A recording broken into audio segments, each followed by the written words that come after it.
welcome in the online classes of biology. So we are discussing about lesson 5 ecology and environment, and we finished one chapter of this topic, and today we are going to start second chapter of this topic, which is organisms and populations.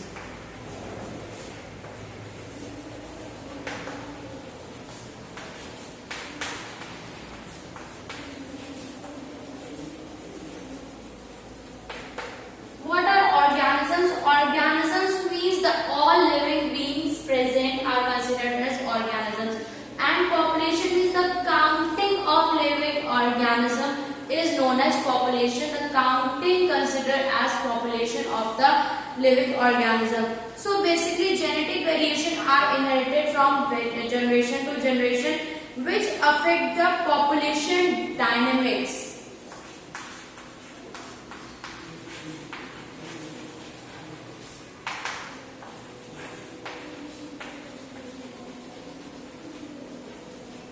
Population dynamics. What is population dynamics? Basically, it is the method that provides information about the density, about the birth rate, about the death rate, about the reproduction potential, or about biotic potential, growth, etc. That individual forming a population, how these individuals are performing in that particular area. That graph is represented by population dynamics. After that, coming the point which is population density.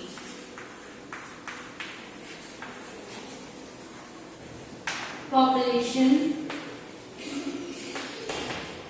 density is how dense the population is. It represents the number of individuals of a species occurring per unit area determined by actual count for each population. And basically population density is the ratio of number of species into 100 upon sum total of all the species, or we can say number of individuals upon the space. Number of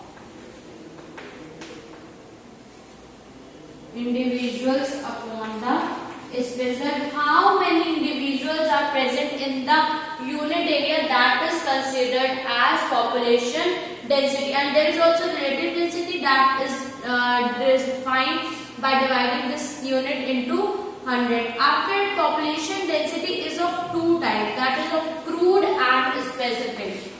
It is of two types. Number first category is crude and number second is specific. There are two types of population density. What is crude density? This is the density per unit of total space. What is the density around all about the space? That is considered as crude density. But specific density is the density per unit of habitat space. That means at the actual position or at the actual place where the organisms are living, which are known as their habitat. The density of habitat is considered as specific, whereas the density of the total area is considered as crude density. So there are two types of density, and there are four principal factors which are known as primary parameters.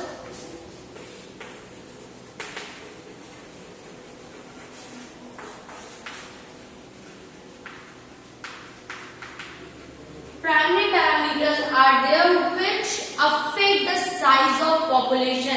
The population is the crude and specific, but there are several factors or parameters which affect them, and that factors are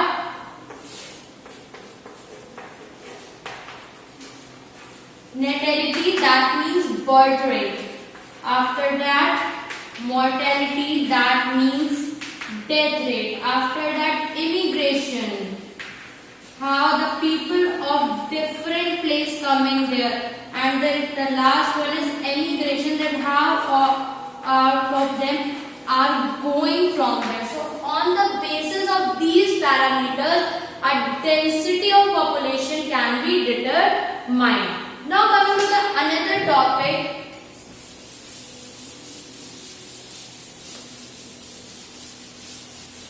which is other than population, then how this population is formed, how this looks like. So this is the topic which is known as dispersion. That means how the population lives at that particular area. The area is populated, that we all know, but how that is scattered. Basically, this is the spatial patterns of individual in a population with respect to one another, that how they are living with each other.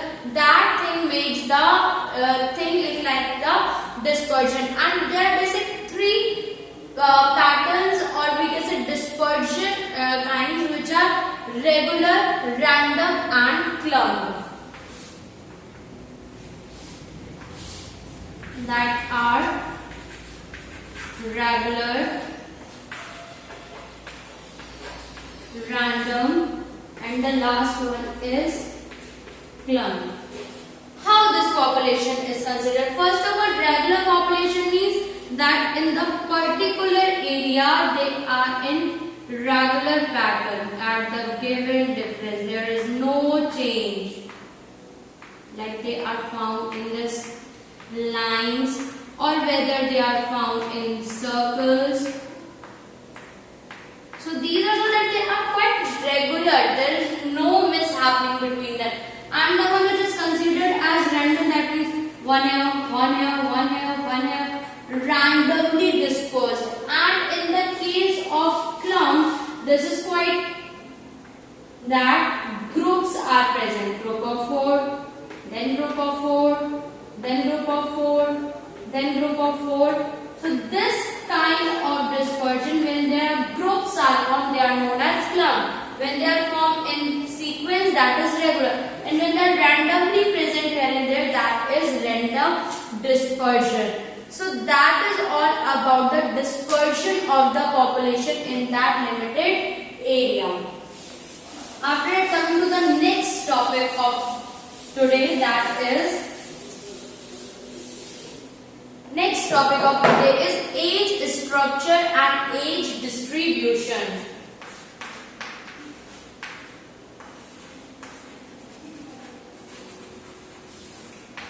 Age structure and distribution.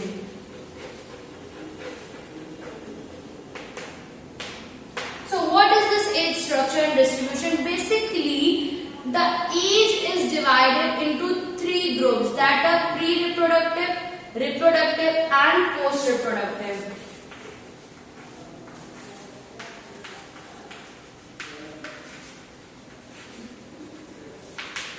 Pre-reproductive, after that the next stage is reproductive, and the last stage is post-reproductive.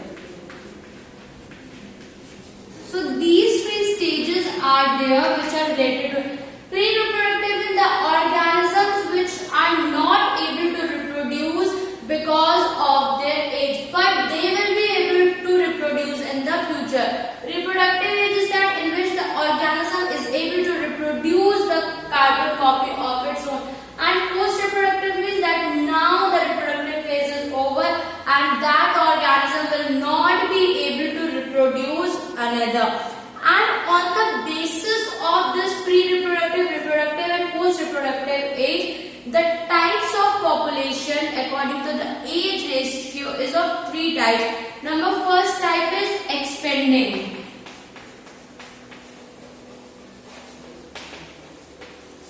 Expanding condition is that condition is a high birth rate and low death rate. The birth rate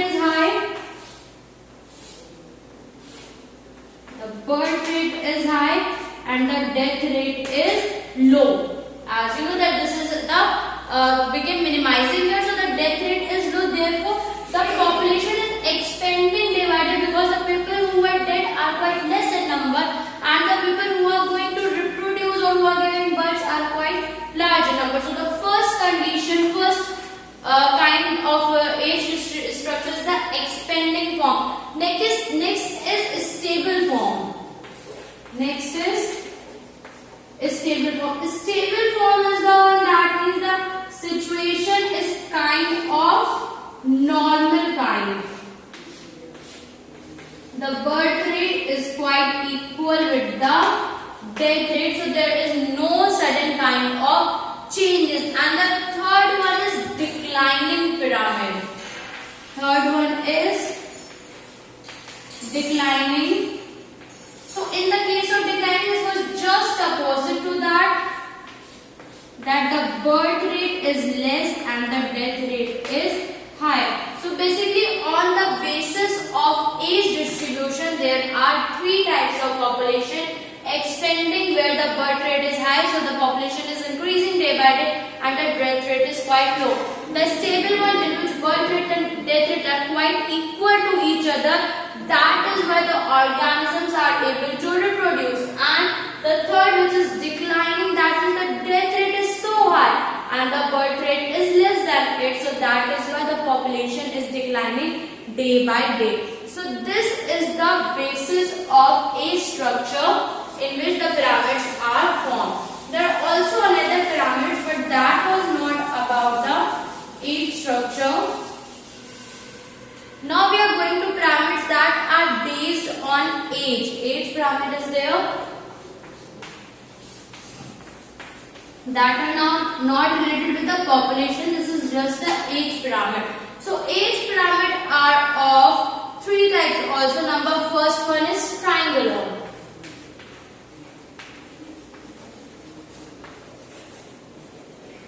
Triangular ones is that pyramid in which the pre-reproductive organisms are quite large or maximum in number and post-reproductive are quite less in number. So that is why the pyramid formed by them is the triangular pyramid. Next one is bell-shaped pyramid. Bell-shaped pyramid is also on the basis of age, because in this the slow or almost stable growth of population occur. The pre-reproductive and reproductive and post-reproductive all are quite closer in number with each other. And the third one is urn-shaped. Third kind of pyramid is of urn-shaped. It is a kind of pyramid when the percentage of pre-reproductive stage is very low and the reproductive individual is higher as compared to the individual of other two groups. So when the reproductive are so higher and pre-reproductive are less in number, then the urn-shaped pyramid is formed. So that is all about the age pyramid. Now coming back to the parameters which we were discussing earlier, that there are four parameters. First parameter is natality, that means birth rate, that how many organisms are reproducing every day. That rate is known as birth rate or natality.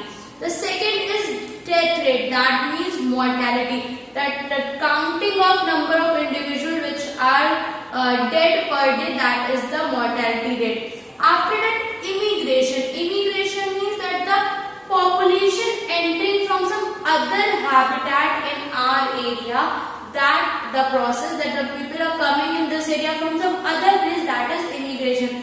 And when the population of the same habitat goes outside from their habitat, that is known as emigration of the population. Next, the vital index was there. What is vital index? Vital index is the percentage value of birth rate upon death rate. There is a vital index, which is the ratio of birth rate upon death rate. So this is the vital index, that is how the vital index is formed. Now biotic potential is there. What is biotic potential? It is the maximum reproductive power, that how the organisms are reproduces, and that the maximum reproductive power is called as biotic potential. These are some of the terms which you have to calculate, that how the organism, so this is considered by the help of natality minus mortality. If the organisms have capacity to reproduce more than the organisms number died, so that considered as the biotic potential of the organism. The third thing is carrying capacity, that maximum number of individuals of a species which a favorable environment condition can support.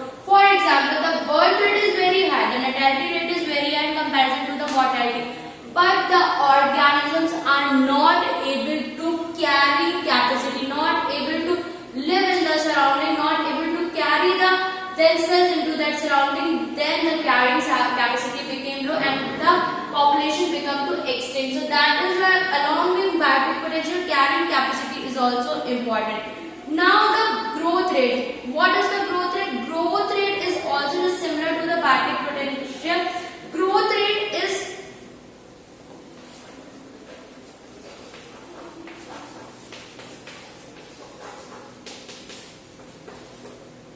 birth rate minus death rate. That the birth rate should be maximum than the death rate, then the growth rate is quite good. Now, growth curve is there. On the basis of growth, we can draw a curve. So, the first curve is of sigmoid growth curve, or we can say S type. Sigmoid growth curve or S curve is somewhat like this. That the organisms are quite growing, but in their own form. In the beginning, there is no or a very less growth. But then the population began to grow and that form a S kind of growth curve. And another kind of growth curve is of J-shaped. What is J-shaped growth curve? What is J-shaped? J-shaped growth curve is somewhat like this. What is the J-shape? When in a population there is tendency of continuous rapid growth. It is growing from the very